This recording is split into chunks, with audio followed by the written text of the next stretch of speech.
Sejarah ini dimulai oleh karya seni visual jalanan yang kita kenal sebagai street art. Seni tersebut muncul sebagai reaksi terhadap iklim politik yang sedang terjadi, di mana para seniman menyampaikan pesan dan keluh kesahnya melalui media visual. Beberapa seniman sampai menggunakan gambar sebagai cara meningkatkan kesadaran masyarakat terhadap isu sosial dan ketidakadilan. Meski mereka sadar jika aksinya adalah tindakan ilegal dan dianggap melanggar hukum, namun para seniman tetap melakukannya demi menjangkau audiens yang lebih luas. Di balik warna dan pesan yang mencolok, street art memiliki sejarah panjang yang berkaitan dengan perlawanan, identitas, dan evolusi budaya. Hal itu karena street art telah ada sejak peradaban kuno, di mana masyarakat Roma dan Pompei melukis dinding bangunan di seluruh kota untuk menyampaikan pesan pribadi, lelucon politik, dan ekspresi cinta. Selain tulisan, para arkeolog juga menemukan lukisan dinding yang bersifat dekoratif maupun naratif. Banyak lukisan yang menggambarkan mitologi dan kehidupan sehari-hari yang membuat karya tersebut digambarkan oleh para pengamat sejarah sebagai street art kuno. Di sisi lain, penemuan lukisan gua di Sulawesi Selatan Indonesia menggemparkan media internasional hingga menarik para arkeolog di seluruh dunia. Lukisan tersebut dianggap sebagai lukisan gua tertua di dunia yang telah berusia sekitar 45.500 tahun. Meski lukisan gua tidak dianggap sebagai gaya street art secara teknis, tapi pengamat sejarah mengatakan jika lukisan gua merupakan ekspresi visual publik pertama yang pernah dibuat oleh umat manusia. Mereka juga mengatakan jika lukisan tersebut sebagai bentuk grafiti primitif yang menjadikan cikal bakal untuk gaya street art modern. The oldest known cave painting in the world. This is a really important discovery through the use of pictures. We've dated 20 or 30,000 years, and in Indonesia was producing this really. 5 tahun setelah Perang Dunia Kedua, muncul grafiti dengan gambar pria berhidung panjang sedang mengintip di balik dinding pembatas. Gambar tersebut ditemukan di berbagai negara, terutama di tempat yang pernah menjadi lokasi pertempuran atau markas militer selama Perang Dunia Kedua. Grafiti tersebut kemudian populer di kalangan tentara sekutu dan terus menyebar ke seluruh dunia melalui mereka. Meski pembuat grafiti masih belum diketahui, namun menurut buku Charles Penati, grafiti tersebut ternyata diciptakan oleh inspektur kapal perang bernama James J. Kilroy. Konon James membuat tulisan di dinding untuk menandai lokasi bekas pertempuran yang telah ia periksa. Hal itu membuat Charles menganggap jika grafiti tersebut adalah street art modern pertama di dunia, meski klaim tersebut masih diperdebatkan hingga hari ini. Pada tahun 60-an, anak muda di New York dan Philadelphia mulai menandai tembok dengan pesan politik dan nama samaran mereka. Aksi tersebut bukan hanya tindakan menggambar, melainkan gerakan eksistensi untuk menentang pemerintahan dan menunjukkan keberadaan mereka di tengah gejolak politik yang sedang terjadi.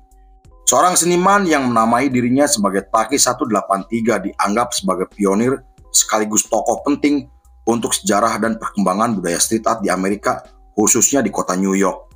Seorang remaja keturunan Yunani Amerika ini dikenal karena seni taggingnya, di mana karyanya muncul di dinding bangunan, gerbong kereta, dan jembatan layang.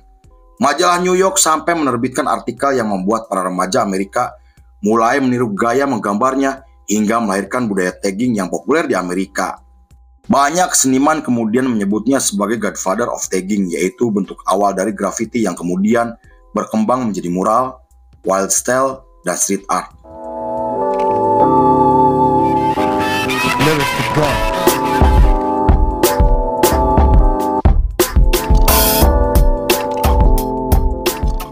Di kota Philadelphia sendiri muncul tokoh penting street art bernama Daryl McRae atau yang lebih dikenal sebagai Cornbread. Ia dianggap sebagai pelopor untuk grafiti modern dan menjadi orang pertama yang konsisten menulis namanya di ruang publik. Ia menjadi seniman jalanan pertama di dunia yang dikenal dengan nama aslinya di saat seniman lain memilih untuk menutupi identitas atau anonimus. Karyanya yang terpampang di seluruh kota menciptakan identitas yang kemudian diikuti oleh para seniman jalanan lainnya. Seniman terkenal seperti Andy Warhol sampai menyebutnya sebagai seniman jalanan yang memiliki pengaruh besar atas lahirnya pop culture dan telah menginspirasi banyak orang untuk menciptakan karya di luar batas galeri. Pada tahun 70-an, para seniman jalanan mulai menjadikan dinding dan gerbong kereta sebagai kanvas untuk membuat slogan politik, simbol perlawanan, dan pesan revolusi dalam bentuk tulisan atau gambar sederhana. Beberapa seniman mulai mengangkat isu sensitif seperti perang Vietnam, rasisme, dan ketidakadilan. Para seniman jalanan menganggap jika gerbong kereta adalah galeri bergerak karena pesan mereka bisa dilihat oleh banyak orang. Kemudian gaya street art seperti stensil dan white paste akhirnya muncul di Amerika meski jumlahnya sangat terbatas. Walaupun tindakan mereka saat itu masih dianggap ilegal dan melanggar hukum, namun para seniman tetap melakukan aksi tersebut sebagai bentuk seni kebebasan dan eksistensi.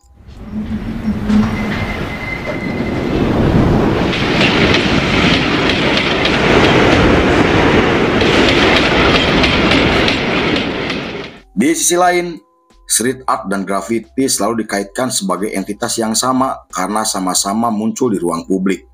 Padahal keduanya memiliki perbedaan dari tujuan, gaya, dan konteks budaya. Menurut artikel yang ditulis oleh media Amerika, graffiti lahir di New York dan menjadi bagian dari gerakan bawah tanah hingga memiliki kode etik, aturan yang tidak tertulis. Sedangkan street art adalah karya seni yang lebih terbuka dari gaya dan pesan karena muncul sebagai evolusi dari graffiti dengan menambahkan elemen seni visual yang lebih luas. Street art juga mudah dipahami oleh masyarakat yang awam dan selalu digunakan untuk mengangkat isu politik atau mengkritik pemerintahan. Meski dianggap berbeda, namun keduanya selalu muncul berdampingan dan memiliki daya tarik visual atau pesan yang disampaikan. Pada tahun 80-an, periode tersebut adalah periode paling penting untuk perkembangan street art di mana seni tersebut mulai masuk galeri namun tetap mempertahankan akar pemberontakannya. Karya mereka yang awalnya dianggap sebagai tindakan vandalisme mulai diakui sebagai karya seni oleh dunia seni rupa konvensional. Meski begitu, perubahan tersebut tidak terjadi tanpa adanya konflik karena street art masih tetap digunakan sebagai media perlawanan untuk menentang otoritas, kapitalisme, dan dominasi budaya elit. Beberapa bulan kemudian, seni mural mulai populer di kalangan anak muda setelah muncul dua seniman jalanan yaitu Writers dan Artes. Mereka berdua adalah orang pertama yang menciptakan mural besar penuh warna dan terpampang di beberapa gedung terbengkalai. Walaupun saat itu mereka mendapatkan dukungan dari masyarakat karena dianggap telah mewarnai kota, namun mural-mural tersebut akhirnya dihapus oleh otoritas setempat karena dianggap mengganggu dan merusak keindahan kota. Aksi yang mereka lakukan ternyata memiliki dampak besar yang kemudian menginspirasi seniman lain untuk membuat mural yang lebih besar.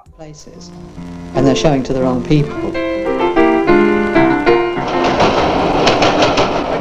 Well, it goes right down to the bottom. Pada pertengahan tahun 80-an muncul figur penting bernama Keith Haring yang dikenal karena kemampuannya dalam menyatukan street art, pop culture, dan pesan sosial melalui visual yang mudah dikenali. Ia menggambar figur manusia di papan iklan stasiun bawah tanah dengan menggunakan kapur. Ia juga menggunakan garis tebal, warna cerah, dan figur manusia yang mudah dipahami oleh orang awam sampai anak-anak. Hal itu membuat namanya semakin dikenal oleh banyak orang hingga karyanya mulai dipajang di galeri dan museum besar. Di tengah ketenarannya yang semakin meningkat, Keith Haring mulai menggunakan karyanya untuk menyerukan berbagai isu sosial seperti anti-rasisme, anti-perang, kesetaraan, kritik terhadap konsumerisme, dan kesadaran terhadap HIV/AIDS. Salah satu muralnya yang sangat fenomenal muncul di Harlem yang ia lukis tanpa izin dan mural tersebut berisi pesan anti-narkoba untuk mengajak anak muda menjauhi dari narkoba. Meski awalnya akan dihapus, namun mural tersebut akhirnya dipertahankan oleh pemerintahan dan berencana akan dipindahkan ke taman kota. Hal itu membuatnya dianggap berhasil menjembatani gerakan street art ke dunia seni kontemporer tanpa kehilangan akar jalanannya. Ia juga tetap memilih berada di jalur street art dengan pendekatan yang lebih humanis, politis, dan positif. Selain Keith Haring, muncul seniman fenomenal bernama Jean-Michel Basquiat yang dikenal karena mampu menyatukan antara street art, puisi, sejarah, dan pemberontakan rasial ke dalam lukisan yang intens dan original. Karya grafiti dan puisi pendeknya muncul di jalanan New York dengan menggunakan nama samaran Samo atau Sam of Sid bersama teman-temannya. Nama Basquiat kemudian menjadi semakin dikenal setelah terlibat dengan gerakan seni rupa bersama karya visual dan gagasan liarnya. Karyanya dikenal karena penuh dengan kata-kata, simbolis, coretan, anatomi, tengkorak, mahkota, dan referensi budaya kulit hitam. Yeah, they saying that I'm top one. more or less.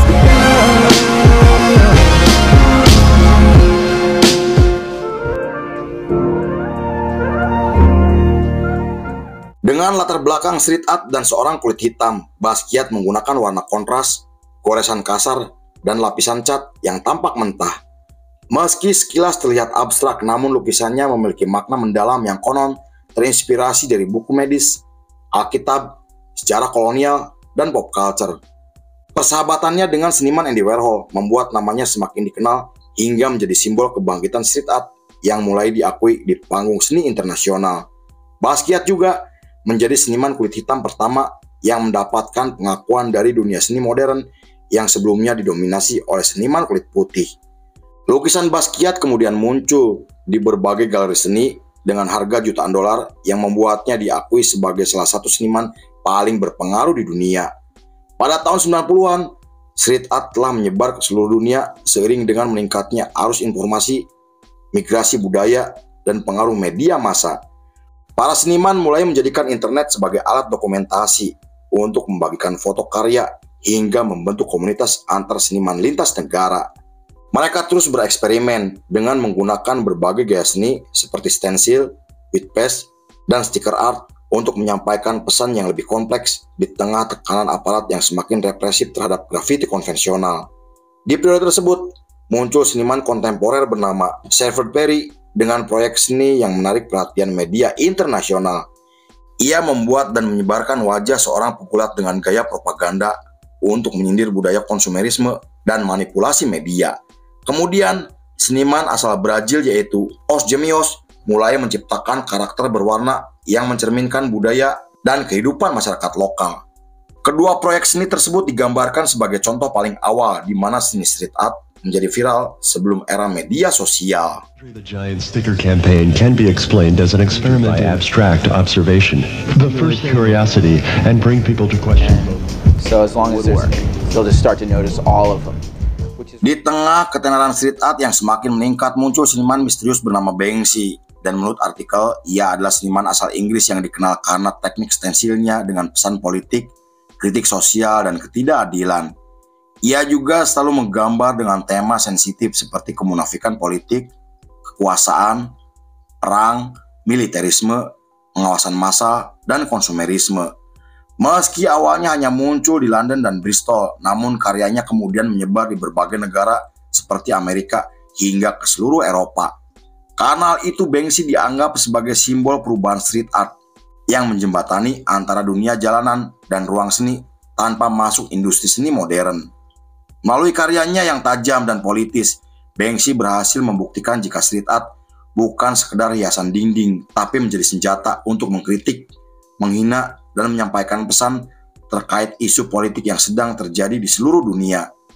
Walaupun identitasnya masih menjadi misteri, namun pengaruhnya di dunia street art benar-benar terasa dan sangat revolusioner. Pada tahun 2000-an, street art mulai mengalami perubahan yang sangat signifikan hingga menjadi fenomena global yang telah diakui oleh banyak orang. Para seniman mulai saling terhubung dan membentuk jaringan lintas benua dengan memanfaatkan teknologi internet yang semakin berkembang. Hal itu membuat pemerintahan mulai menganggap jika street art bukan tindakan vandalisme, melainkan karya seni yang mampu merubah suasana kota. Bahkan pemerintahan Jerman, Amerika, dan Kanada sampai membuat program dengan menyelenggarakan festival street art hingga menyediakan dinding khusus untuk para seniman jalanan. Sayangnya program tersebut dikritik oleh para seniman jalanan karena dianggap bisa menghilangkan sifat dan jiwa pemberontak yang selama ini menjadi identitas dari street art. Beberapa seniman malah tetap memilih untuk berada di jalur underground dengan identitas anonimus meski dianggap ilegal atau melanggar hukum. But while Banksy is protected,